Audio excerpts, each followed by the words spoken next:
মুসলমানদের কুরবানি বন্ধ করে দিল। কুরবানি জিনিসটা কি? এ তো গোশ খাওয়া কুরবানি হচ্ছে। কুরবানি কুরবানি কুরবানি আল্লাহ কা প্যারা হ্যায় কুরবানি। কালকে গরু কিনে নিয়ে আসছে, পরশুদিন হাট থেকে নিয়ে আসছে, দিয়ে বলছে নারায়ে তাকবীর আল্লাহু আকবার কুরবানি। এটা কি কুরবানি?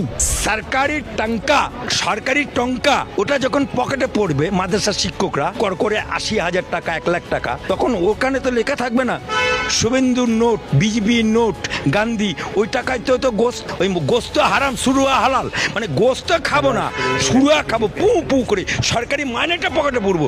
আর গাইতে গেলেই বন্দে মাতরম গলি যত ফাঁকরা। যদি বন্দে মাতরম গাওয়ানোর কথা বলে থাকে, যদি সার্কুলার হয়ে থাকে, তখন সেই মাদ্রাসা কর্তৃপক্ষ কানুন सबके लिए बराबर, कोई खारिजी মাদ্রাসা के लिए नहीं होगा।